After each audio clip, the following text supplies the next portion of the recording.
Tú decidiste ser madre, nadie te obligó, esa era tu responsabilidad y ahora lo que te pase es problema tuyo. Cuando escuché a mi propio hijo decirme eso, sentí que me vaciaban un balde de agua helada en el pecho.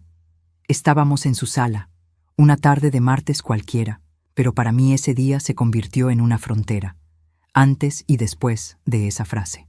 Recuerdo el murmullo del televisor de fondo, el olor del café que yo misma había preparado y la forma en que él miraba la pantalla en vez de mirarme a los ojos mientras hablaba. En ese momento, a los 61 años, entendí que ya no reconocía al hombre en el que mi hijo se había convertido. Yo soy Patricia, tengo 61 años y durante 39 de esos años mi vida giró alrededor de un solo objetivo: sostener a mi hijo.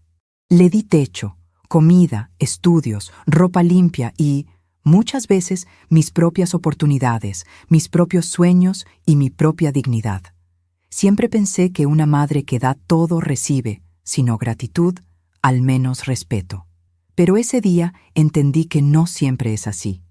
Y es por eso que estoy aquí, para contarte cómo una madre que dedicó la vida entera a su hijo terminó siendo tratada como una carga incómoda. Antes de seguir y contarte cómo llegamos a este punto, lo que pasó en esos 39 años y las señales que fui ignorando, quiero pedirte algo.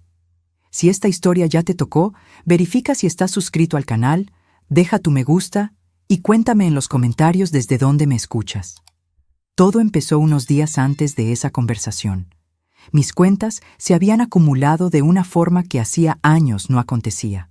La luz, el agua, el alquiler atrasado, los remedios de presión y de la diabetes.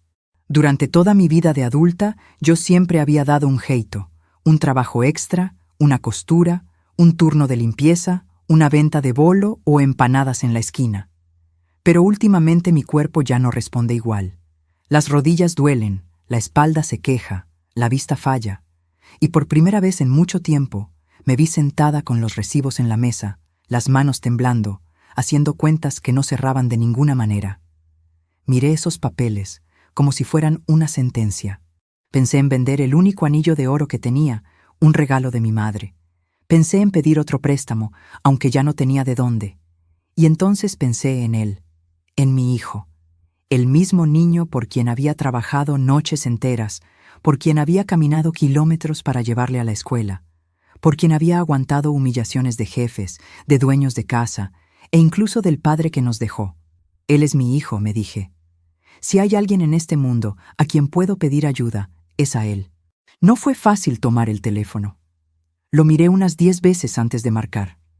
A mi edad, pedir ayuda no es solo una cuestión de dinero. Es una cuestión de orgullo, de reconocer que una ya no puede sola.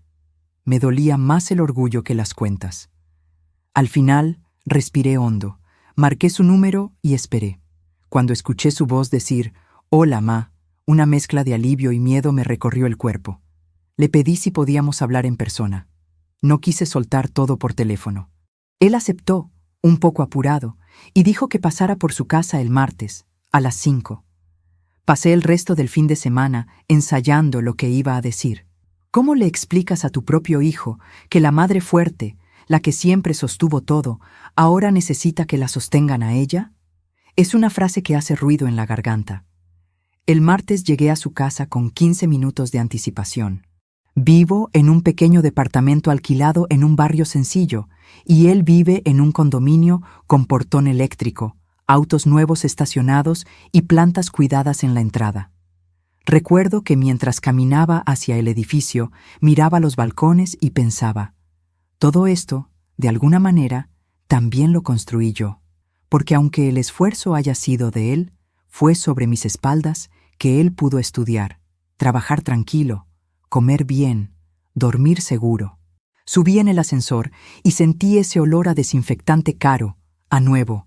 Toqué el timbre y fue mi nuera quien abrió la puerta. Me saludó correcta, pero fría, como siempre. Nunca tuve una relación realmente cercana con ella, y quizá ese fue uno de los primeros signos que ignoré. Dijo, «Pasa, Patricia, él está terminando una reunión». Me ofreció café, me senté en el sofá, y ahí estaba él, mi hijo, con una camisa bien planchada y un reloj caro en la muñeca, hablando por videollamada con alguien de trabajo. Lo miré y por un instante vi al niño que se agarraba a mi falda cuando tenía miedo. El adolescente que me pedía dinero escondido para impresionar a sus amigos. El joven que me miró con lágrimas en los ojos cuando le compré su primer computador de segunda mano para que pudiera estudiar. Sentí una punzada en el pecho. Uno no se da cuenta del paso del tiempo hasta que ve a su propio hijo moviéndose con seguridad en un mundo que a ti siempre te fue hostil. Cuando terminó la reunión, me abrazó rápido, de esos abrazos que se dan con un brazo solo, mirando el celular con la otra mano. Preguntó cómo estaba, pero sin realmente esperar la respuesta. Yo sonreí, por costumbre, por instinto, y le dije que estaba bien, que solo quería hablar un ratito. Él se sentó en el sillón frente a mí, con el control remoto en la mano, y puso el televisor en silencio. Ese fue el momento en que casi di marcha atrás. Casi le dije que no era nada, que solo quería verlo. Casi. Pero entonces recordé las cuentas sobre la mesa, la notificación de corte de luz, la farmacia diciéndome que no podía llevar los remedios fiados otra vez. Y me obligué a seguir adelante. Le conté que los últimos meses habían sido difíciles, que el trabajo de limpieza donde yo estaba me había reducido las horas, que una de las señoras para quien yo cuidaba a la madre enferma había ingresado en un asilo y ya no necesitaba mis servicios. Le hablé de mi salud, de los medicamentos, del alquiler. No lloré al principio. Traté de mantener la voz firme, como quien habla de algo práctico, de números, no de humillación. Le dije con todas las letras: «Hijo, necesito ayuda para pagar mis cuentas este mes, solo este mes, hasta que consiga arreglarme de nuevo. No te estoy pidiendo que te hagas responsable de mí, solo un empujón». Vi cómo su expresión cambiaba poco a poco. Al principio me miraba con cierta preocupación, luego con impaciencia, y por último con algo que no reconocí de inmediato: fastidio, silencio. Se quedó mirando un punto encima de mi hombro, como si yo fuera una molestia en su día. Mi nuera, en la cocina, hacía ruido con las tazas, y por un momento pensé que estaba escuchando. Yo quería que escuchara, para que entendiera de dónde venía su suegra, esa mujer que a sus ojos siempre fue solo la madre de él. Y entonces él rió. No fue una carcajada fuerte, fue una risa corta, seca, casi de incredulidad, pero fue suficiente para que yo sintiera una vergüenza que me quemó la cara. Se inclinó hacia atrás en el sillón y dijo calmado, como si hablara de cualquier cosa sin importancia: «Mamá, tú decidiste tenerme. Sostenerme fue tu trabajo. Ahora ya soy grande. Tengo mis cosas, mis planes. No puedo cargar con tus problemas. Ese fue tu papel, ahora arréglatela sola». Esas palabras quedaron suspendidas en el aire, pesadas. Yo sentí que todo el oxígeno se había ido de la habitación. Había estado preparada para un «no puedo», para un «este mes está difícil», incluso para un «te ayudo, pero poco». Pero no estaba preparada para eso. No estaba preparada para que mi maternidad, todos esos años de lucha, fueran resumidos como «tu trabajo».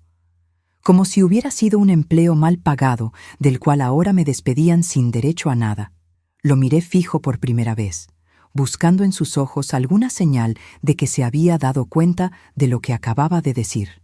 Quería ver arrepentimiento, duda, algo, pero lo que vi fue una especie de impaciencia mezclada con una convicción extraña, como si él realmente creyera que estaba siendo lógico, justo.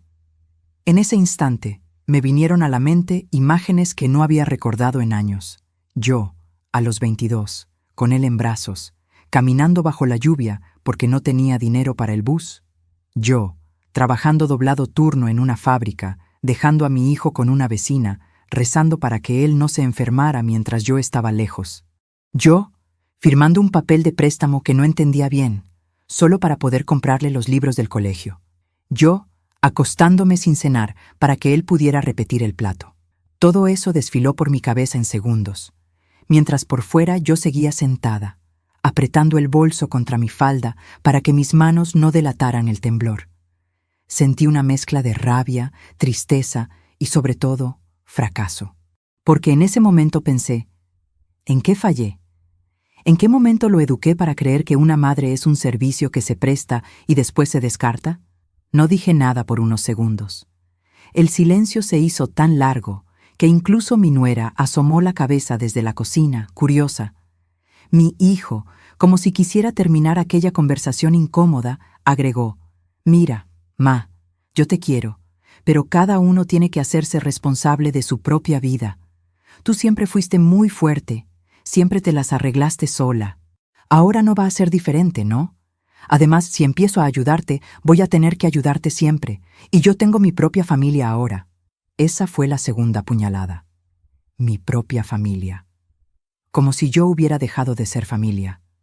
Como si la sangre se hubiera diluido con el tiempo. Yo asentí con la cabeza, aunque por dentro quería gritar.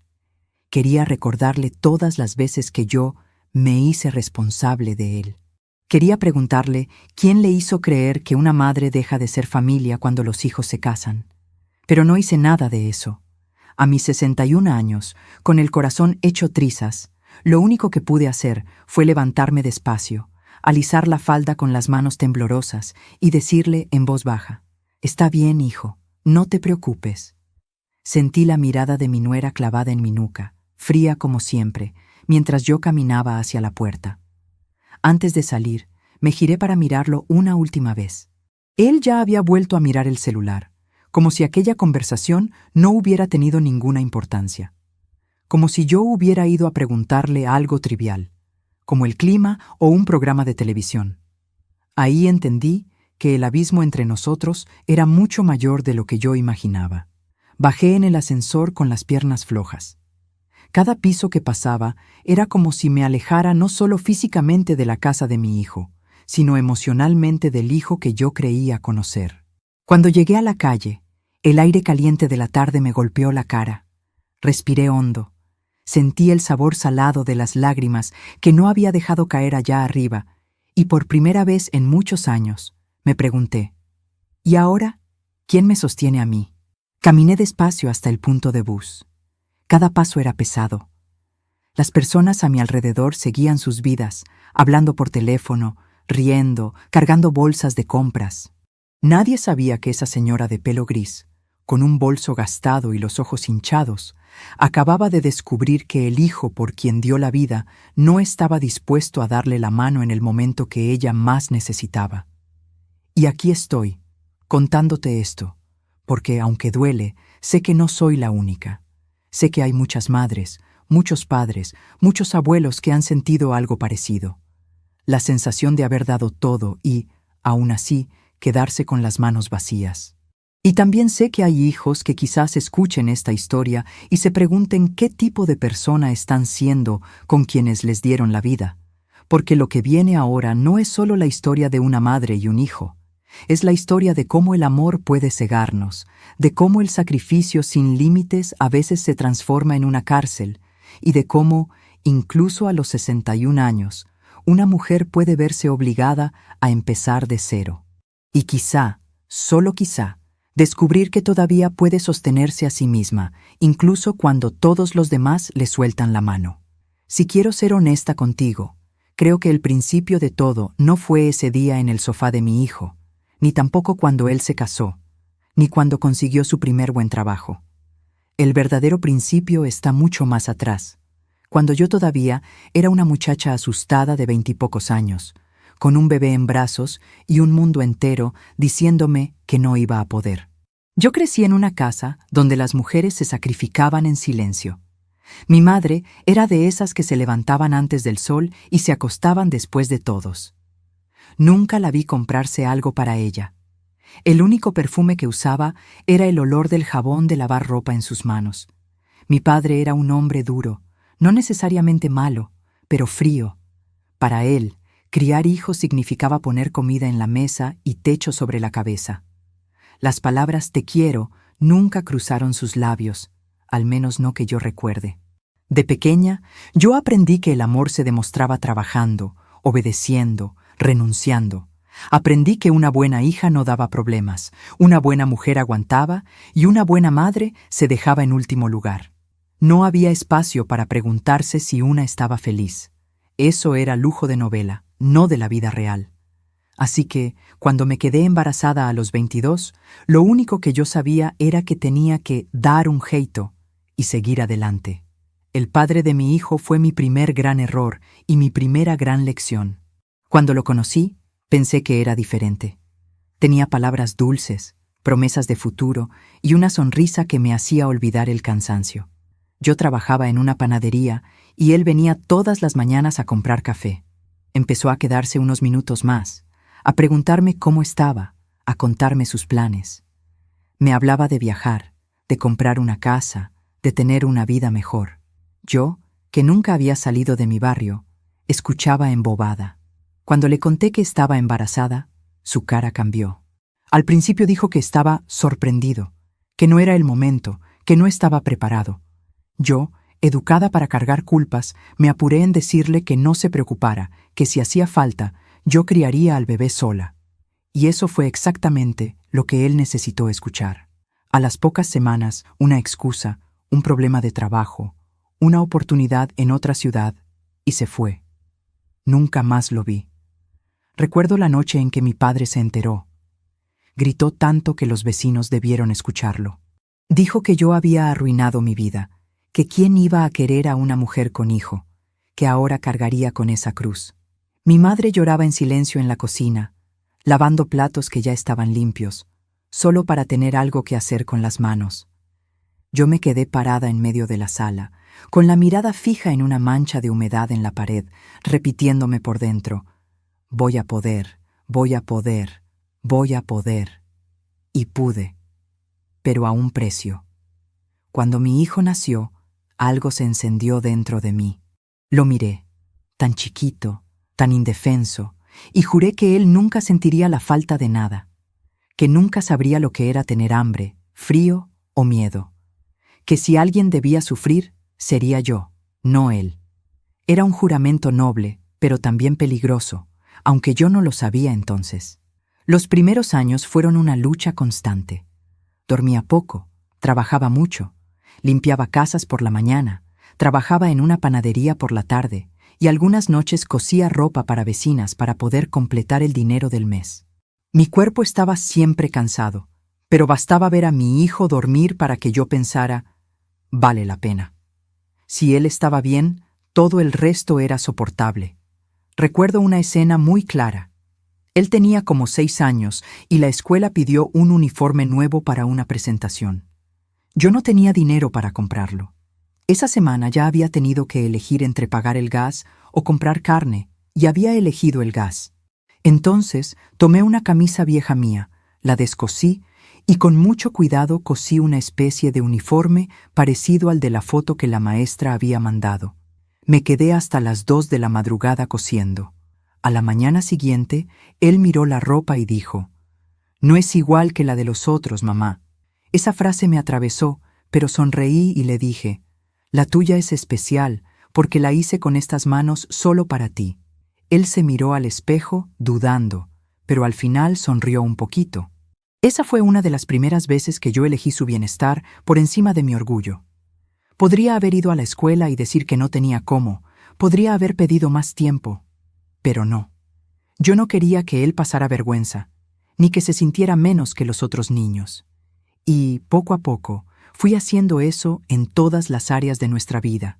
Si algo podía lastimarlo, yo lo protegía, aunque eso me costara caro. Cuando entró en la adolescencia, las cosas no se volvieron más fáciles. Al contrario, los amigos, las comparaciones, las marcas, los objetos que él veía en la televisión y que los otros ya tenían. Yo nunca pude darle todo, pero hacía milagros para acercarme. Me acuerdo de la vez que quiso un par de zapatillas de marca. Yo no tenía el dinero, ni de lejos. Pero en lugar de sentarlo y explicarle nuestra realidad con claridad, hice lo que siempre hacía. Busqué otra forma de cargar sola con el peso. Acepté un trabajo de limpieza nocturna en una oficina, además de los que ya tenía. Era invierno, y yo salía de casa antes de que él se durmiera y regresaba cuando el sol ya estaba apareciendo. Dormía 3, 4 horas como mucho. Con el dinero extra, compré las zapatillas. Cuando se las di, él sonrió de oreja a oreja, y ese brillo en sus ojos fue mi recompensa. Pero esa noche, mientras mis rodillas dolían fregando pisos fríos, yo no me pregunté si era justo conmigo misma. Solo pensaba, él está feliz, eso es lo que importa. Sin darme cuenta, yo misma estaba construyendo una realidad en la que mi hijo casi nunca oía un no. Si quería algo y yo no podía, buscaba otra forma. Vendía algo, tomaba otro trabajo, me endeudaba. Y cuando no podía de ninguna manera, disimulaba el problema para que él no sintiera el peso. Si había poca comida, yo decía que ya había comido antes. Si no tenía dinero para ir al cine con sus amigos, inventaba que tenía que ayudarme con algo en casa. Así él no se sentía excluido por falta de dinero, sino importante. Te digo esto porque es fácil, hoy, a los 61, mirar hacia atrás y ver los errores. Pero en aquel momento, yo solo veía una cosa, mi misión de madre, y en mi cabeza, ser madre significaba sacrificarse sin límite. Nadie me enseñó que también era necesario poner fronteras, enseñar responsabilidad, hablar de dinero y esfuerzo. Yo solo sabía dar, dar y dar. Había señales. Claro que las había. Como la vez que él tenía unos 15 años y rompió la ventana del vecino jugando fútbol en la calle. El vecino vino furioso, golpeó la puerta y me dijo que yo tenía que pagar el vidrio. Yo estaba agotada.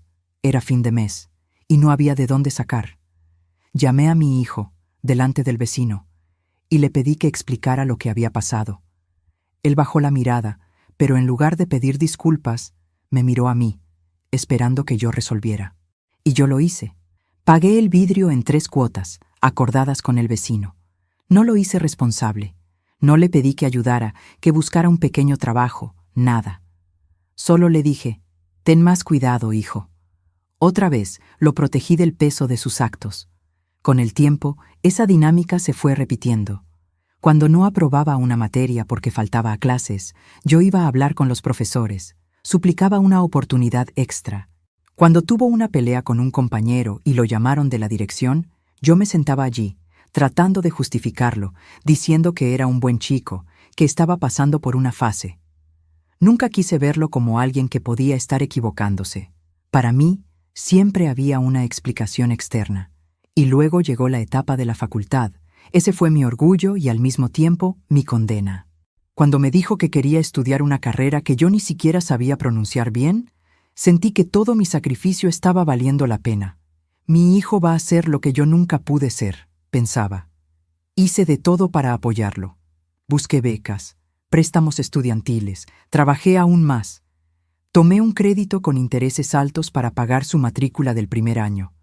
Me decía a mí misma, cuando él se reciba y tenga un buen trabajo, todo va a mejorar. Él va a poder ayudar. Vamos a poder respirar. Ese pensamiento fue, durante muchos años, mi combustible. Cada amanecer fría, cada dolor de espalda, cada factura vencida, yo la soportaba imaginando el día en que él se graduaría y me diría, «Mamá, ahora es mi turno de cuidar de ti». Me aferré tanto a esa imagen que ni siquiera consideré la posibilidad de que no fuera así. En la facultad, él empezó a alejarse un poco de mí, y eso es normal hasta cierto punto. Nuevos amigos, nuevos ambientes, otras ideas. Pero había detalles. Cuando yo iba a visitarlo al campus, notaba una cierta vergüenza. Él me presentaba como mi madre, pero evitaba que yo hablara mucho. Me pedía que no contara historias de cuando él era niño. Un día, sin querer, escuché cuando un amigo suyo dijo en broma, «Tu mamá es muy simple, ¿no?» Él rió. No me defendió. Y otra vez, yo ignoré la señal. Me dije, «Son cosas de jóvenes», no lo tomó en serio. Empezó a trabajar en algo relacionado con su carrera antes de graduarse. Un trabajo de medio tiempo que pronto se convirtió en algo estable. Y yo, orgullosa, le decía a todo el mundo, «Mi hijo ya trabaja en oficina, con computador, aire acondicionado». Mientras yo seguía fregando pisos y limpiando baños. Pero no importaba, porque yo creía que estaba a punto de llegar ese momento de descanso prometido. Solo que ese descanso nunca llegó. Cuando terminó la carrera y consiguió su primer buen sueldo, lo primero que hizo fue cambiar de celular. Después, se mudó a un apartamento mejor, solo. Luego vinieron el auto, los viajes con amigos, los fines de semana fuera. No jamás me pidió ayuda, y yo, en mi orgullo de madre fuerte, tampoco se la ofrecí. Yo solo pensaba, deja que se estabilice, es joven, ya va a llegar el momento en que se va a acordar de mí, de todo lo que hice. Cuando tenga un poquito más de dinero, me va a decir, Ma, deja uno de tus trabajos, yo te ayudo. Pero cada año que pasaba, en lugar de acercarse, se alejaba más. Las llamadas eran más cortas, las visitas más espaciadas. A mí me dolía, claro, pero siempre encontraba una excusa para él. El trabajo lo absorbe. Los jóvenes hoy tienen otra vida. No quiero ser una carga, ya tiene bastante con sus cosas. Sin darme cuenta, no solo lo había acostumbrado a que yo cargara con todo, sino también a que yo justificara todo por él. Cuando conoció a la que hoy es su esposa, yo tenía la esperanza de que ella trajera más familia, más unión. Al principio, se mostraba educada, amable, pero muy pronto entendí que para ella yo era más parte del pasado de mi hijo que de su presente. Me incluían en algunas reuniones, pero siempre con un cierto aire de obligación. Yo ayudaba en la cocina, limpiaba después, llevaba algún plato preparado. Y muchas veces, sentada en una punta de la mesa, miraba cómo ellos hablaban de viajes, de inversiones, de planes futuros, y me sentía como una extra en la película de la vida de mi propio hijo. Y aún así, yo seguía sosteniéndolo emocionalmente. Cuando él tenía algún problema en el trabajo, me llamaba para desahogarse. Yo lo escuchaba, le daba consejos, le recordaba lo capaz que era. Si discutía con la novia, también me llamaba. Yo siempre estaba disponible para escucharlo, sin importar si eran las 11 de la noche o las 6 de la mañana. Él sabía que, si llamaba, yo atendería. Y eso también es una forma de sostener a alguien. Ser el lugar al que siempre puede volver cuando todo lo demás falla. Te cuento todo esto para que veas cómo, poco a poco, durante 39 años, yo fui construyendo con mis propias manos la jaula en la que me encerré. Una jaula hecha de amor, sí, pero también de miedo. Miedo a que él sufriera, miedo a que me rechazara, miedo a que un día me dijera exactamente lo que me dijo. Ese fue tu trabajo. Porque si te soy sincera, no fue solo él quien me puso en el papel de trabajadora de su vida. Fui yo misma quien se metió ahí, quien firmó ese contrato invisible sin fecha de término. La primera vez que me di cuenta de que algo estaba muy mal fue unos meses antes de aquel martes en que fui a su casa a pedir ayuda. Fue un día en que me desmayé en el trabajo. Había estado sintiendo mareos, pero los ignoré. Tenía miedo de ir al médico y que me dijeran que no podía trabajar más. Porque, en mi mente, si yo no trabajaba, ¿qué quedaba de mí? Me llevaron al hospital, me hicieron unos exámenes y el médico fue claro. Señora, usted no puede seguir con ese ritmo. Su presión está alta, su azúcar también. Tiene que disminuir el esfuerzo físico. Salí del hospital con una bolsa de medicamentos y una recomendación imposible. Descanse. ¿Cómo iba a descansar si era el único pilar de mi propia vida? Volví a casa con la cabeza dando vueltas. Y esa noche me senté frente a la mesa de la cocina con todas las cuentas encima. Por primera vez, la idea de pedir ayuda a mi hijo no me pareció una opción lejana, sino una necesidad. Ahí empecé a recordar cada pequeño momento en que lo había puesto a él por encima de mí. Cada "no te preocupes" que le dije, mientras por dentro yo estaba ahogándome. Cada "yo me arreglo" cuando en verdad no sabía cómo me iba a arreglar. Y una pregunta empezó a tomar forma, aunque al principio me daba vergüenza pensarla. ¿Será que él sabe realmente todo lo que hice por él? ¿O será que yo lo protegí tanto que lo desconecté de mi realidad? Y quizás esa sea una de las cosas más duras de admitir, que muchas veces, al intentar evitarle sufrimiento a los hijos, les quitamos la oportunidad de aprender empatía, responsabilidad y gratitud. Cuando finalmente tomé el teléfono para marcarle, ya venía con toda esa carga encima. No fue solo una madre pidiendo ayuda económica, fue una mujer exhausta, una niña herida, una adulta mayor asustada, todas juntas, enfrentándose a la posibilidad de oír un "no" del único ser en el mundo por el que siempre lo dio todo.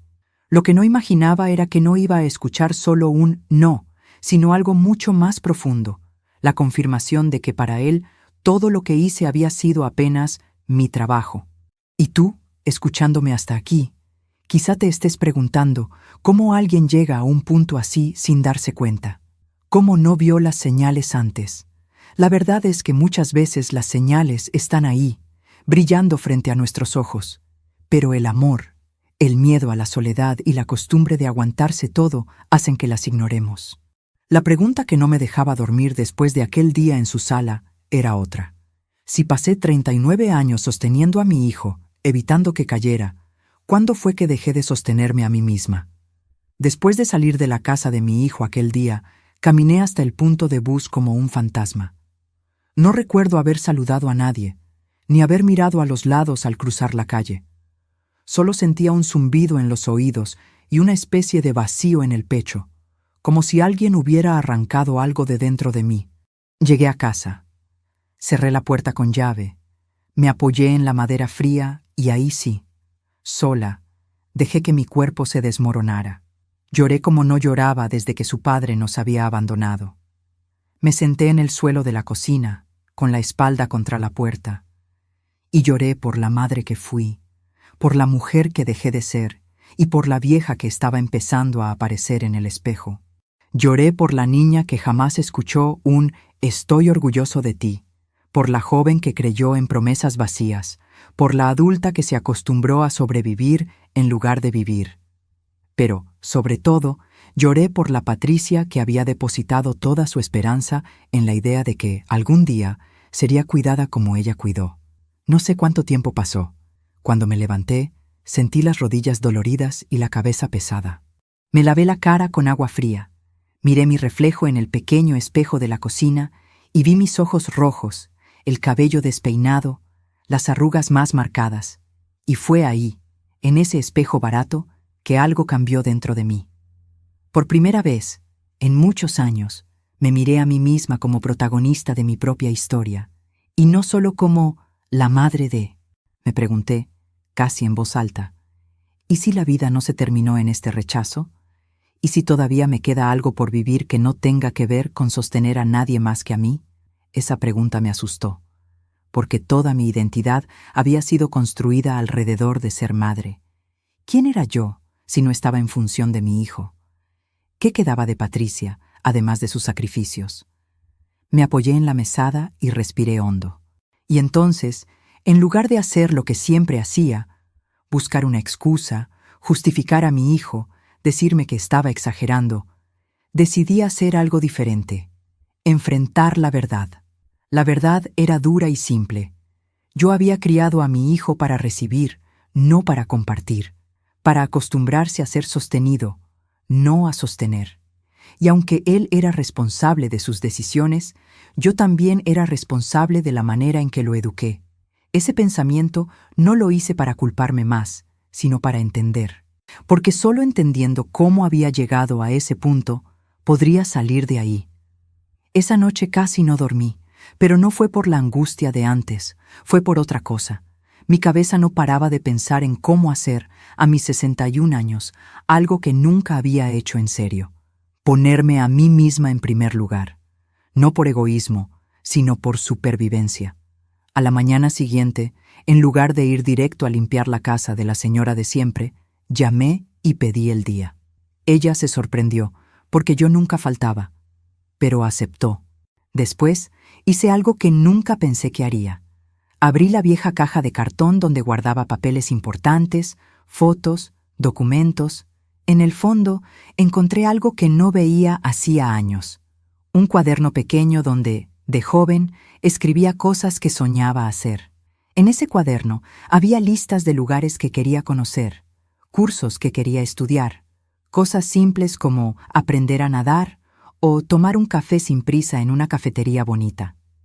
Lo abrí con cuidado, como si fuera un tesoro.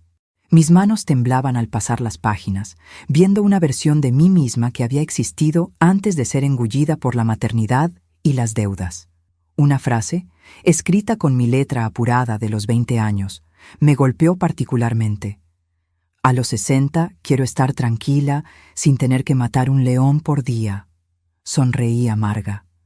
Tenía 61 y seguía peleando con leones, ahora más grandes y con menos fuerza. Pero algo en esa frase también encendió una chispa.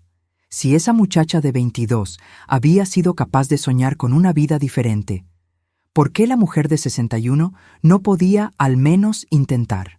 Esa fue la decisión que tomé, la que mi hijo nunca imaginó que yo sería capaz de tomar. Decidí dejar de esperarlo. Decidí dejar de vivir esperando el momento en que él viniera a salvarme. Decidí, aunque tarde, salvarme yo. Salvarme yo no significaba romper la relación, tirar todo a la basura, dejar de hablarle. No se trataba de venganza ni de orgullo. Se trataba de algo mucho más profundo. Dejar de depender emocional y mentalmente de la idea de que él era mi única salida. Pero claro, soñar con eso es una cosa, hacerlo, a mi edad, con las cuentas acumuladas y la salud frágil, era otra muy distinta. Yo no podía simplemente decir, a partir de ahora vivo para mí, y listo. Tenía que enfrentar la realidad dura, el alquiler, las facturas, los remedios. Entonces, hice algo que para muchos puede parecer pequeño, pero para mí fue gigante. Pedí ayuda, pero no a mi hijo. Fui a la parroquia del barrio y hablé con el padre. Le conté, con vergüenza, parte de lo que estaba pasando. No todos los detalles, pero lo suficiente. Él me escuchó con calma y me habló de un grupo de apoyo para personas mayores que se reunía allí una vez por semana. Dijo que tal vez me haría bien escuchar y ser escuchada. Acepté ir, más por no contradecirlo que por convicción. Nunca había tenido realmente amigos con quien compartir mis cosas. Siempre estaba ocupada trabajando o cuidando de alguien. El día del grupo, llegué tímida, con las manos apretando el bolso. Había unas 10 personas, todos mayores, cada uno con su historia de pérdidas, decepciones, enfermedades. Al principio me quedé callada, solo escuchando. Una señora contó cómo sus hijos se habían ido a otro país y casi no llamaban. Un señor habló de cómo, después de jubilarse, se sentía invisible. Escuchando a cada uno, me di cuenta de que mi dolor, aunque único en sus detalles, no era exclusivo. Había un hilo en común. Todos, de alguna forma, habían sido dejados de lado por las personas por las que más habían hecho. Cuando fue mi turno, las palabras salieron solas. Conté que había sostenido a mi hijo hasta los 39 años, que había trabajado como una mula para que él tuviera una vida mejor, y que en el día que le pedí ayuda, me dijo que ese había sido mi trabajo. Algunos bajaron la mirada, otros negaron con la cabeza indignados. Una señora se me acercó al final y me dijo, «Yo escuché algo parecido de mi hija una vez. No sabes cuánto te entiendo». Ese «te entiendo» fue como un abrazo en el alma. Ese grupo no pagaba mis cuentas, pero me dio algo que yo no sabía que necesitaba, espejo. Verme reflejada en otras historias me ayudó a entender que no era una falla individual mía como persona, sino un conjunto de circunstancias, creencias y decisiones. Y, sobre todo, me dio algo que hacía mucho no sentía: compañía. Con esa pequeña red de apoyo empecé a pensar de forma más práctica. Fui a la asistencia social del barrio para saber si tenía derecho a algún beneficio por mi edad y mi situación de salud. No era mucho, pero cualquier cosa ayudaba. También hablé con una de las señoras para quienes yo limpiaba la casa y le pregunté si conocía algún trabajo más ligero que pudiera hacer, algo que me permitiera seguir generando ingresos sin destruir mi cuerpo. Ella, curiosamente, fue quien me dio una idea que jamás se me habría ocurrido sola. Me dijo, «Patricia, tú cocinas muy rico. Cada vez que traes algo, todos en casa se pelean por el último pedazo. ¿Por qué no empiezas a vender comida casera por encargo?» Al principio me reí. Yo, a mi edad, empezar un negocio. Sonaba ridículo, pero esa palabra, negocio, se me quedó dando vueltas en la cabeza. Esa noche, en mi cocina pequeña, agarré un papel y un bolígrafo y empecé a anotar recetas que la gente siempre elogiaba. Empanadas, tortas saladas, sopas, dulces. Pensé en mis manos, cansadas pero aún firmes cuando cocinaban. Pensé en cómo, a pesar de todo, siempre me había gustado preparar comida para otros. Siempre lo hice por amor, nunca por dinero. ¿Y si ahora hacía ambas cosas? No te voy a mentir. Tenía miedo. Miedo de fracasar, de hacer el ridículo, de que nadie comprara. Pero tenía aún más miedo de seguir esperando algo de mi hijo, que tal vez nunca llegaría. Así que, al día siguiente, con la ayuda de una vecina más joven que sabía usar bien el celular, sacamos fotos de algunos platos que yo preparé y ella los publicó en los grupos del barrio, ofreciendo comida casera de Patricia, por encargo. El primer día no pasó nada. El segundo, tampoco. Al tercero, una mujer del grupo de la iglesia hizo un pedido pequeño. Quería una torta salada para una reunión. La preparé con una mezcla de nervios y cariño. Cuando la entregué, mis manos sudaban. Ella me pagó en efectivo, y ese dinero, aunque no era mucho, significó más que muchos sueldos que cobré en la vida. Era la primera vez que yo sentía que estaba produciendo algo que venía de mí, de mi talento, no solo de mi fuerza bruta. Con el tiempo, los pedidos fueron creciendo. Poco a poco, dejé uno de los trabajos de limpieza más pesados y lo reemplacé por la cocina. No te voy a pintar un cuento de hadas. Seguía siendo duro, seguía siendo justo, seguía siendo vida real. Pero, por primera vez, el esfuerzo venía acompañado de una sensación de dignidad diferente. No estaba solo sobreviviendo. Estaba creando algo mío. Y en medio de todo eso, mi relación con mi hijo se enfrió. Dejamos de hablarnos tanto. Él no me llamaba, y yo, por primera vez, no corría detrás. Si quería saber de mí, que llamara. Algunos días dolía, otros días dolía menos. Fui aprendiendo a ocupar mi mente con otras cosas. Las recetas, el grupo de apoyo, las pequeñas victorias de cada fin de mes, en que las cuentas, con mucho sacrificio, se pagaban sin que yo tuviera que arrodillarme ante nadie. Un día, unos meses después de aquella tarde en su sala, recibí un mensaje suyo. Era corto. Ma, hace tiempo que no sé de ti. ¿Estás bien? Me quedé mirando la pantalla, pensando en todas las respuestas posibles. Podía soltar todo lo que llevaba acumulado. Podía decirle que no estaba bien, que él había sido cruel. Podía, pero no quise. En lugar de eso, le respondí: estoy aprendiendo a estar bien. Cuando quieras hablar con calma, me avisas. Él marcó al rato. Su voz sonaba diferente, como si estuviera un poco inseguro. Me preguntó qué quería decir con eso de que estaba aprendiendo a estar bien. Y entonces, por primera vez en 39 años, decidí hablar con mi hijo no como la madre que siempre protege, sino como la mujer que necesitaba ser escuchada. Le conté del desmayo, del médico, de las cuentas, del día en su casa. Le dije, con calma, cuánto me habían dolido sus palabras. No grité, no lloré, no acusé, solo hablé. Le dije también de mi nuevo trabajo con la comida, del grupo de apoyo, de cómo había descubierto que no podía seguir apostando mi vida a la promesa de que, un día, él se haría cargo de mí. Le dije algo que jamás pensé que diría: hijo, por mucho tiempo te sostuve de una forma que no era sana, ni para ti ni para mí. Y ahora estoy aprendiendo a sostenerme a mí misma. No te estoy excluyendo de mi vida, pero tampoco voy a colocar mi vida entera en tus manos otra vez. Hubo silencio del otro lado. Por un momento, pensé que la llamada se había cortado. Entonces, escuché algo que no escuchaba hace mucho tiempo en su voz.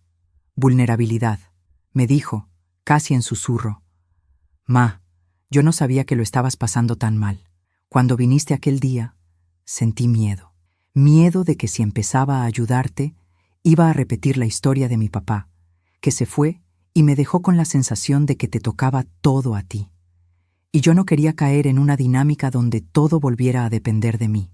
Pero creo que fui muy duro, más de lo que imaginaba. Escuchar eso fue como si alguien abriera una ventana en una habitación cerrada desde hacía años. No justificaba lo que me había dicho, no borraba el dolor, pero al menos mostraba que, detrás de su frialdad, también había un ser humano con miedos y confusiones. No era el monstruo que yo había empezado a pintar en mi cabeza en los días de rabia.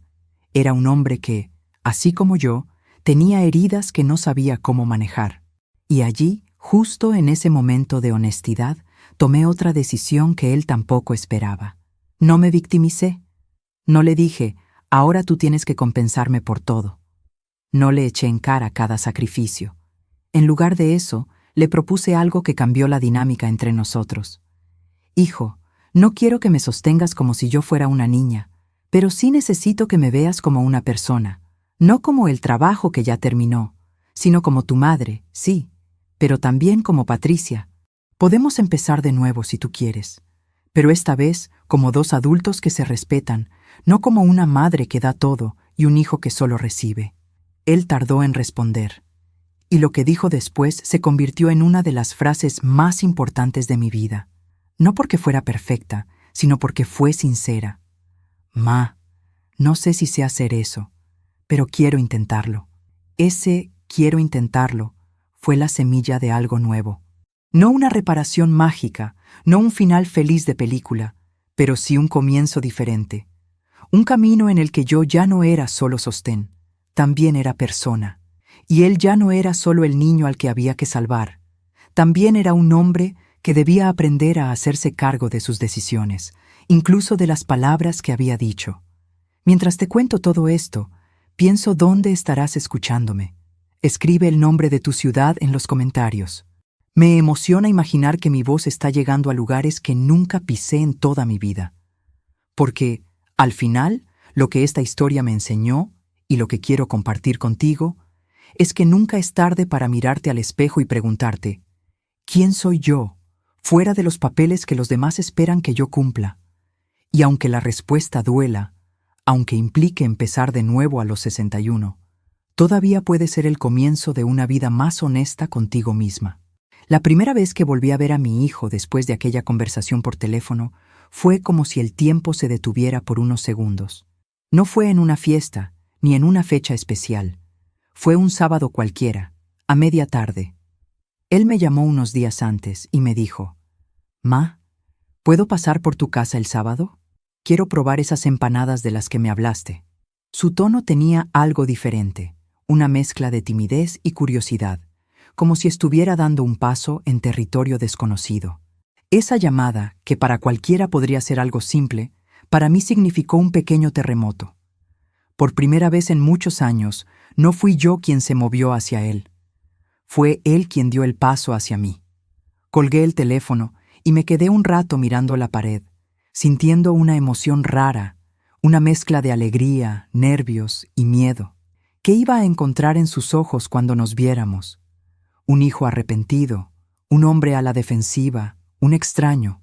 El sábado me levanté más temprano de lo normal. Mi casa es sencilla, pero ese día la miré con otros ojos. No como el lugar donde yo llegaba agotada después de trabajar, sino como mi espacio, mi mundo.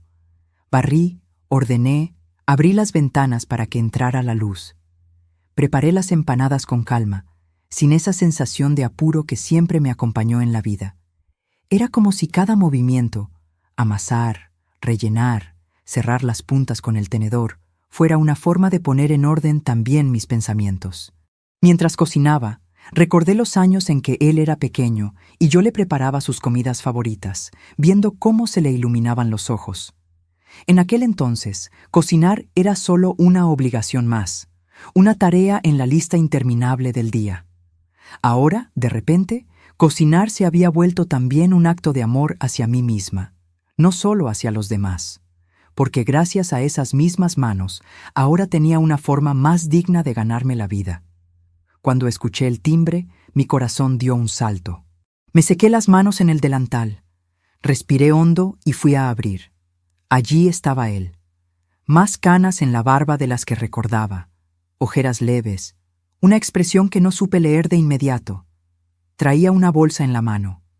Sin saber qué decir primero, pregunté casi en automático, ¿viniste solo? Asintió. Sí, hoy vine solo. Quería hablar contigo tranquila. Su respuesta me sorprendió. Parte de mí esperaba que trajera a mi nuera como una especie de escudo, de filtro. Pero no. Estaba él, solo, frente a mí, como hacía años no ocurría. Lo invité a pasar. Caminó observando mi casa, que siempre había sido la misma, pero que ahora, por alguna razón, parecía nueva también para él. Se sentó en la mesa de la cocina, el mismo lugar donde yo había llorado tantas veces sin testigos. Le serví café, como antes, pero esta vez había una diferencia sutil. Ya no era la madre corriendo a atender al hijo. Era una mujer recibiendo a un invitado querido, sí, pero invitado al fin. Durante los primeros minutos hablamos de cosas superficiales, el trabajo, el clima, alguna noticia que había salido en la televisión. Yo sentía la tensión en el aire, como si ambos supiéramos que estábamos rodeando un tema que no podíamos evitar por mucho tiempo, hasta que él, de pronto, rompió el hielo. «Ma, quiero pedirte disculpas». Así, sin rodeos. Noté que sus manos jugaban con la asa de la taza, nerviosas. «He estado pensando mucho en lo que te dije aquel día, lo de «ese fue tu trabajo». Hizo una pausa, tragó saliva. «Me avergüenza, ¿sabes?» Fue una frase cruel. «Y no te la merecías». Sentí un nudo en la garganta, pero no hablé. Lo dejé continuar. «Crecí escuchando que tú podías con todo, que eras fuerte, que no necesitabas de nadie. Tú misma me lo mostrabas. Cuando faltaba dinero, tú te las arreglabas. Cuando tenías problemas, no me los contabas. Yo crecí con la idea de que tú eras una especie de roca que nunca se rompe. Y cuando me pediste ayuda, me asusté. En mi cabeza, eso significaba que el mundo estaba al revés, que ahora iba a ser yo el que tenía que sostener todo. Y no supe qué hacer con ese miedo. Lo escondí detrás de esa frase horrible. Escuchar eso fue como si alguien pusiera en palabras algo que yo no había querido ver. Yo misma había ayudado a crear esa imagen de roca invencible. Nunca le mostré mis grietas, mis cansancios, mis miedos. Él conoció a la madre que resolvía todo, no a la mujer que se desmoronaba por dentro. ¿Cómo iba a saber él que, detrás de cada «no te preocupes», había una noche en vela? ¿O que detrás de cada «yo me arreglo» había un pedazo de dignidad entregado? Esa fue la gran revelación para mí en ese encuentro. Entender que, durante muchos años, yo también contribuí a que él no viera mi humanidad. Lo protegí tanto de mi dolor que lo alejé de la posibilidad de desarrollar empatía real por mí. No lo justificaba, pero lo explicaba. Le respondí con calma. «Hijo, yo también tengo que pedirte disculpas, no por haberte cuidado. Eso lo hice con gusto, sino por haberte enseñado, sin querer, que yo no tenía límite. Nunca te dejé ver cuando algo me dolía de verdad. Nunca te dije, no puedo. Y una parte de mí esperaba que tú lo entendieras solo, que un día te dieras cuenta de todo sin que yo tuviera que hablar. Pero las personas no adivinan lo que no se les muestra». Él levantó la mirada, con los ojos húmedos. «A veces pienso», dijo, «que tú fuiste tan madre que te olvidaste de ser persona. Y yo crecí acostumbrado a aprovechar eso». Esa frase, dicha con honestidad, me dolió y me sanó al mismo tiempo, porque resumía lo que yo nunca me había permitido admitir en voz alta, que, al negarme a mí misma como persona, había enseñado a los demás a hacer lo mismo. Nos quedamos un rato en silencio. El único sonido era el de la calle entrando por la ventana. Entonces, él abrió la bolsa que había traído. Dentro había algunas cosas, una cajita con remedios que yo usaba, una carpeta de papeles y un sobre. «Estuve revisando mis finanzas esta semana», dijo. «Y quiero ayudarte, Ma. No por culpa, ni por obligación, ni porque es mi trabajo ahora. Quiero ayudarte porque eres mi madre y porque te quiero. Estuve hablando con mi esposa y... Bueno, fue una conversación difícil, pero llegamos a un acuerdo. Cada mes, a partir de ahora, voy a transferirte una cantidad fija. No es caridad. Es una forma de estar presente. Y quiero que lo veas así». Miré el sobre, sin tocarlo al principio. Sentí el viejo reflejo asomarse. El impulso de decir, «No hace falta, yo me arreglo». Pero respiré hondo y recordé la promesa que me hice a mí misma. Dejar de cargar todo sola por orgullo. «Voy a aceptar», le dije. pero con una condición. Él sonrió, un poco sorprendido. Sabía que venía con condición. A ver, la condición es que esto no sea un contrato de silencio. Que no creas que, por darme dinero, ya no necesitas darme tiempo, palabras, presencia. No quiero que esto sea una forma de calmar tu conciencia. Quiero que sea parte de una relación nueva, más honesta. Quiero que, cuando vengas a verme, no vengas solo a traerme cosas, sino a traerme a ti. Se quedó mirándome unos segundos, y luego asintió, serio. Trato hecho. Comimos las empanadas hablando de cosas simples. Me preguntó más sobre mi pequeño negocio, sobre mis clientes del barrio, sobre el grupo en la iglesia. Por primera vez sentí que me veía no solo como mamá que cocina, sino como una mujer que había creado algo propio, incluso tarde. Cuando se fue, me abrazó distinto. No fue ese abrazo apurado de siempre. Fue un abrazo que reconocía, de alguna manera, mi fragilidad. Después de que se fue, me senté en la cama y abrí el sobre. Había dinero, sí, pero también algo más, una nota corta, escrita con su letra. No voy a repetirla palabra por palabra, pero decía algo así como que estaba orgulloso de mí, de mi fuerza, y que lamentaba no haberlo dicho antes. Esa pequeña nota valió tanto como el dinero, quizá más.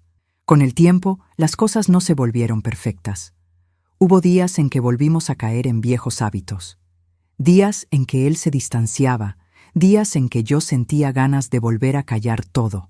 Pero la diferencia era que ahora había palabras. Ya no éramos dos extraños unidos solo por la culpa y el deber. Éramos dos personas aprendiendo a relacionarse de otro modo. Y en ese proceso, quien más cambió fui yo. Empecé a entender que mi valor no estaba en cuánto podía aguantar, ni en cuántos problemas ajenos podía resolver. Empecé a decir más no cuando algo me sobrepasaba, a aceptar ayuda sin sentirme menos, a mirar a otras personas mayores a mi alrededor y verlas no como sobras de la vida, sino como historias vivas que todavía tenían capítulos por escribir.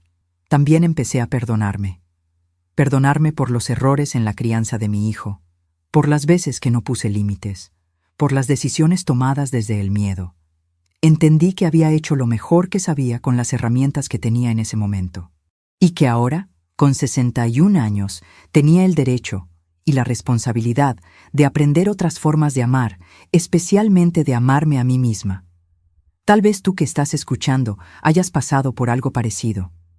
Tal vez tus hijos se alejaron, o tal vez tú fuiste el hijo o la hija que no supo ver el cansancio en los ojos de sus padres. Tal vez hayas sentido esa mezcla de culpa, enojo, tristeza. Si es así, quiero decirte algo desde el corazón. La historia no tiene que terminar en el día del rechazo. A veces, ese día es, sin que lo sepamos, el comienzo de una nueva forma de relacionarnos. Hoy, cuando pienso en la frase «sostuve a mi hijo hasta los 39 años», ya no la digo con la misma amargura que ese día en que salí llorando de su casa.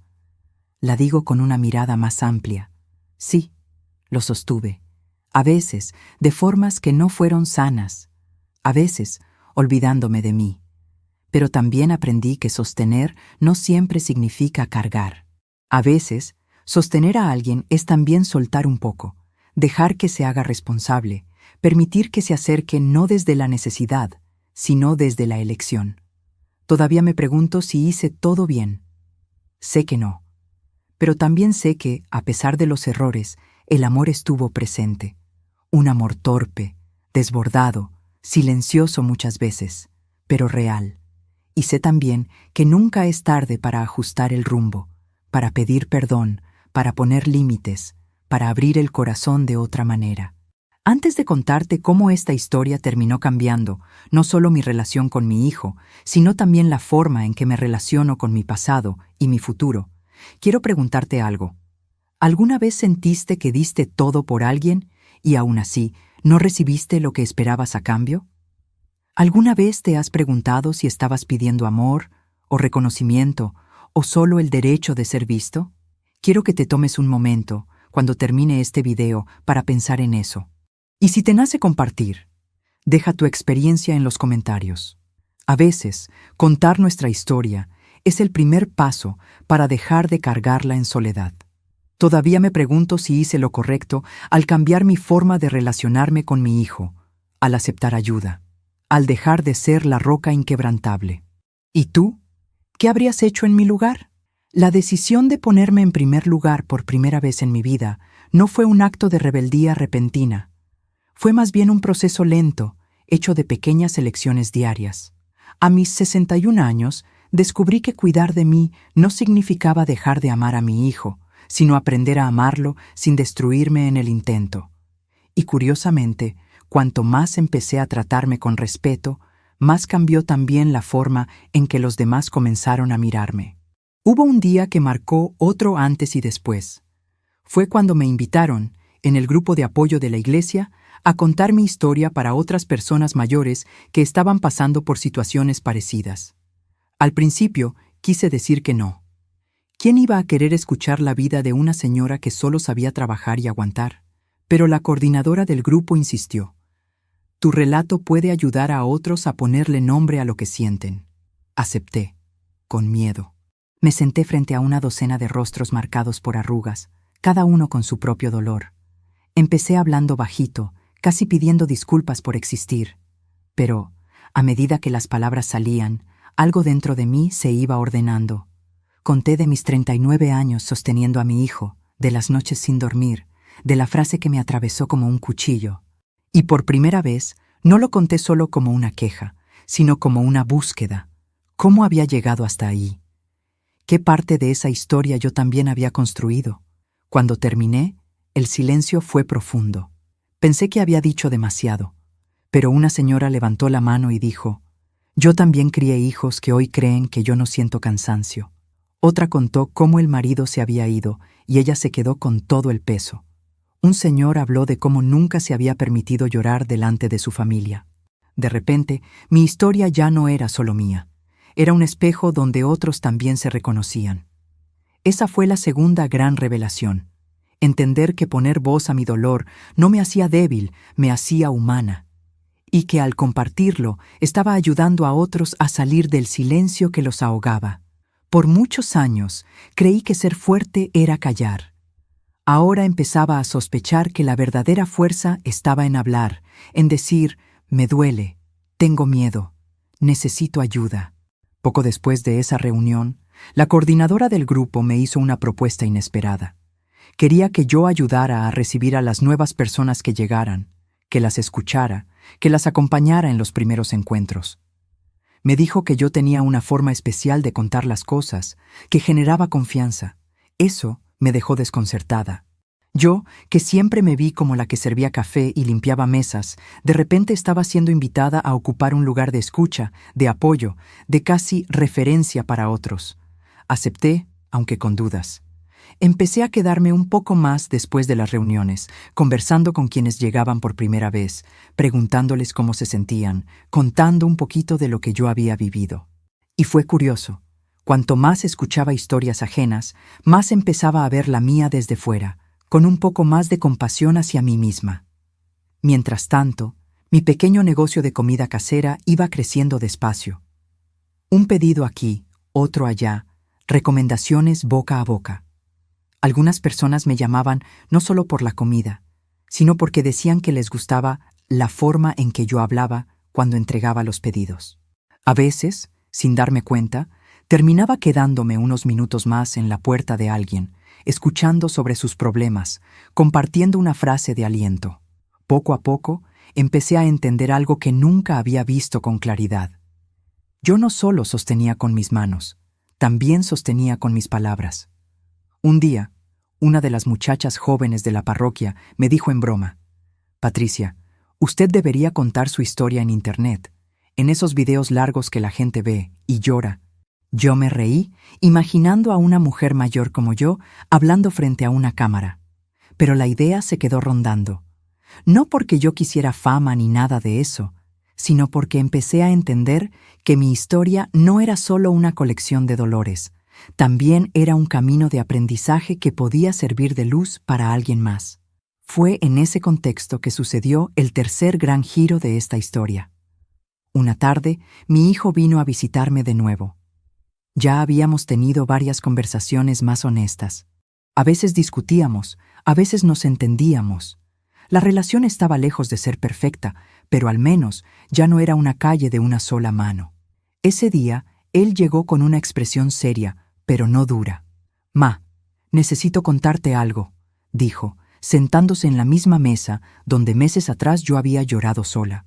Me contó que, en el trabajo, habían hecho una dinámica sobre historias de vida y que uno de los ejercicios era hablar sobre alguien que hubiera marcado su camino. Dijo que al principio pensó en un profesor, en un jefe, en un colega, pero que al final solo un nombre permanecía, el mío. «Cuando tuve que hablar de ti delante de todos, me di cuenta de algo», continuó. «Siempre conté tu historia como si fueras una especie de heroína incansable. La madre que lo aguantó todo, que nunca se quejó, que siempre estuvo ahí. Y mientras hablaba, me sentí orgulloso, pero también incómodo, porque me di cuenta de que yo seguía hablando de ti como si fueras una estatua, no una persona. Una estatua no siente dolor, una estatua no necesita que la sostengan». Y me cayó la ficha de lo injusto que eso era. Escuchar eso me tiró de golpe hacia todos los años en que yo misma había alimentado esa imagen. El uniforme improvisado, las noches de trabajo extra, los «no te preocupes, yo me encargo». Cada gesto, cada renuncia había ido tallando esa figura de madre intocable delante de los ojos de mi hijo. Y ahora, por fin, él estaba viendo las grietas en la piedra. «Ma», dijo, «no puedo volver al pasado y hacer todo diferente, pero sí puedo decidir qué tipo de hijo quiero ser desde ahora. Y no quiero ser el hijo que se sienta en el sofá a decirte que te arregles sola como si fueras una empleada que ya cumplió su contrato. Quiero estar, de verdad, no solo con dinero, sino con presencia. Y también quiero que tú me ayudes a aprender. Que me digas cuando estés siendo egoísta, cuando no te esté escuchando. Que no me protejas tanto de la verdad». Sus palabras me emocionaron. No porque fueran perfectas, sino porque eran nuevas.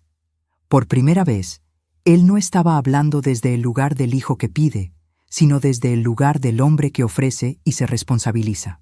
A partir de ese día, nuestra relación entró en otra etapa. Empezó a visitarme más seguido, a veces solo para tomar café y conversar. Me preguntaba sobre mi infancia, sobre mis padres, sobre mis sueños de juventud. Yo lo miraba y pensaba, este es el tipo de conversación que siempre quise tener con él, pero nunca supe cómo empezar. Una tarde, sin embargo, ocurrió algo que marcó definitivamente mi forma de ver mi propio pasado. Estábamos viendo fotos viejas que yo guardaba en una caja de zapatos. Había imágenes de él niño, de mí más joven, flaca, con el delantal manchado de harina, sonriendo cansada pero feliz.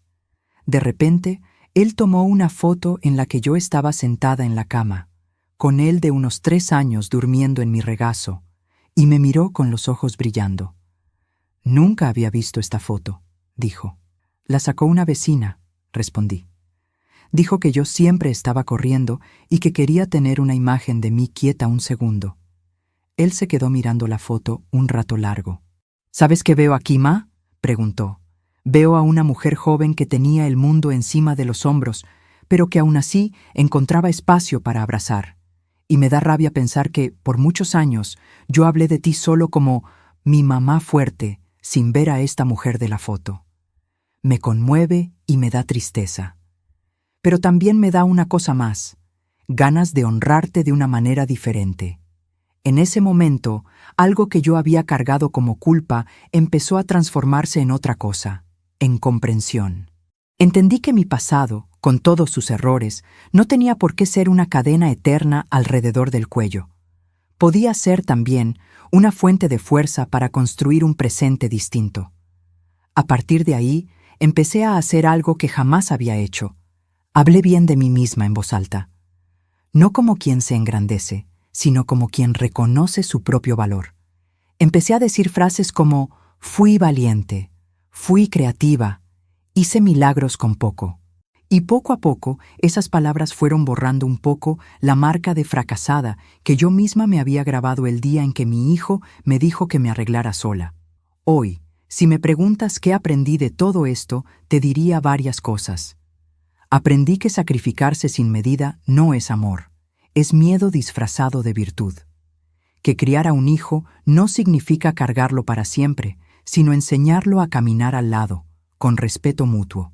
Que pedir ayuda no te hace débil, te hace honesta. Y, sobre todo, aprendí que nunca es tarde para volver a mirarte al espejo y reconocer a la persona que siempre estuvo ahí, detrás de todos los papeles que te tocó desempeñar. Si has llegado hasta aquí, quiero decirte algo mirando directamente a tu corazón. Tú no eres solo lo que hiciste por los demás. Eres también lo que sueñas, lo que sientes, lo que aún puedes construir, aunque tengas 50, 60, 70 o más. No dejes que nadie, ni hijos, ni pareja, ni familia, ni sociedad, te convenza de que tu valor se terminó cuando dejaste de ser útil. Ahora quiero pedirte una cosa. Si esta historia te hizo pensar en tu propia vida, en tus relaciones, en tus límites, comparte este video con alguien a quien quieras. Comenta lo que más te tocó, aquello con lo que más te identificaste o incluso lo que te dolió escuchar. Tu relato también importa, y quizá, al contarlo, puedas empezar a sanar partes de ti que llevan años en silencio. Y si eres hijo o hija y estás escuchando esto, tal vez sea un buen momento para llamar a tu madre o a tu padre, no para pedir algo, sino simplemente para preguntar, ¿cómo estás de verdad? A veces, una sola pregunta sincera puede abrir una puerta que lleva años cerrada. Envejecer no es fácil, pero envejecer despertando es otra cosa. A mis 61 años, descubrí que todavía podía cambiar el final de mi historia, aunque el principio hubiera sido duro y el medio, confuso. Me llevó 39 años entender que sostener a alguien no significa olvidarse de una misma, y que el amor que no tiene límites, tarde o temprano, cobra un precio muy alto en el corazón de quien da y en el carácter de quien recibe. Con el tiempo, mi pequeño negocio de comida casera se volvió parte importante de mi rutina y también de mi identidad. No me hice rica, ni mucho menos, pero por primera vez sentía que estaba construyendo algo mío, con mis manos y con mis decisiones. Cada pedido que salía de mi cocina llevaba un poco de mi historia, de mi esfuerzo y de mi dignidad recuperada. Cuando algún cliente me decía, «Patricia, esto me recuerda a la comida de mi madre», una parte de mí se emocionaba porque entendía que mi valor no se reducía a ser madre de una sola persona. Podía ser, de alguna forma, un abrazo para muchos. Mi relación con mi hijo siguió cambiando, a pasitos cortos, como quien aprende a caminar de nuevo. Hubo días en que sentí que todo retrocedía, cuando él se mostraba impaciente o ausente. Y hubo otros en que me sorprendía con gestos que jamás había tenido antes. Llamarme sin motivo, preguntarme cómo me sentía, invitarme a salir a tomar un café fuera de casa, pagar la cuenta sin aquella sensación de deuda entre nosotros. Poco a poco, empezamos a hablar de temas que antes parecían prohibidos. Dinero, resentimientos, miedos, expectativas. No siempre coincidíamos, pero al menos ya no nos escondíamos detrás de silencios cómodos y peligrosos. Un día, él me hizo una invitación que jamás habría imaginado años atrás. Quiso que contara mi historia en una reunión de la empresa donde trabajaba, en un evento sobre familia y resiliencia. Mi primera reacción fue decir que no, que yo no tenía nada que enseñarle a gente estudiada, acostumbrada a conferencias y presentaciones. Pero él insistió. «Ma, tu historia vale más que muchos discursos bonitos.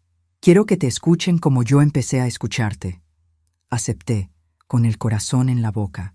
Allí estaba yo, frente a personas jóvenes, bien vestidas, con celulares caros, contando cómo una mujer simple había sostenido a un hijo hasta los 39 años y cómo casi se perdió a sí misma en el proceso. No hablé como víctima, hablé como alguien que estaba entendiendo, con retraso, que el amor también necesita límites. Cuando terminé, hubo un silencio raro, de esos que pesan. Después, una muchacha se acercó con los ojos llenos de lágrimas y me dijo que, al escucharme, se dio cuenta de cómo trataba a su propia madre, siempre exigiendo y nunca preguntando si ella estaba cansada. En ese momento, comprendí que mi historia, tan marcada por el dolor, también podía ser puente de reconciliación entre otros. Si me preguntas cuál fue el mayor aprendizaje de todo este camino, te diría que fue este: nadie nace sabiendo amar bien, ni los padres ni los hijos. Todos vamos aprendiendo en el choque entre lo que necesitamos y lo que podemos dar. Yo amé a mi hijo de la única forma que sabía, dándolo todo, sin medida. Él, por su parte, creció creyendo que ese todo era natural, casi obligatorio. Solo cuando la vida me obligó a parar, enfermar, pedir ayuda, pudimos ver las grietas de ese modelo y empezar a construir otro, más honesto, menos idealizado y mucho más humano. Tal vez, en el fondo, esta no sea una historia sobre traición, sino sobre despertar.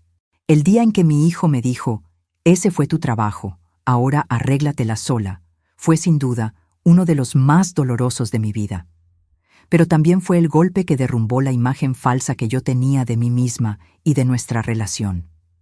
Me obligó a mirarme no solo como madre, sino como mujer, como persona que también tiene derecho a cansarse, a pedir, a equivocarse, a empezar de nuevo. Y obligó a mi hijo a verme fuera del pedestal cómodo donde él me había colocado, para reconocer que yo también necesitaba ser sostenida, no solo en lo económico, sino en el afecto, en el respeto, en la atención. Hoy no te voy a decir que todo es perfecto. Mi hijo sigue siendo un hombre con sus defectos, sus prisas, sus egoísmos. Yo sigo siendo una mujer con mis culpas, mis miedos y mis cicatrices. Pero ya no vivo esperando que él me salve, ni él vive creyendo que yo puedo con todo. A veces discutimos, a veces no nos entendemos. Sin embargo, ahora tenemos algo que antes faltaba: la voluntad de volver a la mesa, sentarnos y hablar. Eso, para mí, a esta altura de la vida, vale oro. Si tú, que has escuchado mi historia hasta aquí, te reconoces en alguna parte, como madre, como padre, como hijo, como hija, quiero dejarte una reflexión. Nunca es tarde para revisar la forma en que te relacionas con quienes amas. Nunca es tarde para pedir perdón, para poner límites, para decir: «aquí me duele». Nunca es tarde, tampoco, para empezar a cuidarte de un modo más amable, aunque el mundo te haya enseñado que tu valor está solo en lo que haces por otros. Quiero invitarte a que uses los comentarios para compartir lo que esta historia movió dentro de ti. ¿Te sentiste más del lado de la madre que dio todo, o del hijo que no supo ver el cansancio? ¿Qué conversación pendiente te vino a la mente mientras me escuchabas? A veces, escribir unas pocas líneas es el primer paso para abrir un diálogo que llevas años posponiendo. Y, por último, si esta historia te tocó, si te hizo pensar, si te arrancó una lágrima o te trajo el rostro de alguien a la memoria, te pido que la compartas. Tal vez haya otra Patricia por ahí, sentada sola frente a una mesa llena de cuentas y recuerdos, creyendo que su vida terminó el día que la desilusionaron. Y tal vez, escuchando esto, ella también descubra que, aunque la edad pese y el cuerpo duela, todavía está a tiempo de sostenerse a sí misma con un poco más de amor y de respeto. Gracias por quedarte conmigo hasta el final. Ahora te pregunto a ti, después de escuchar todo esto, ¿qué es lo primero que sientes que necesitas hacer por ti mismo, hoy, no mañana?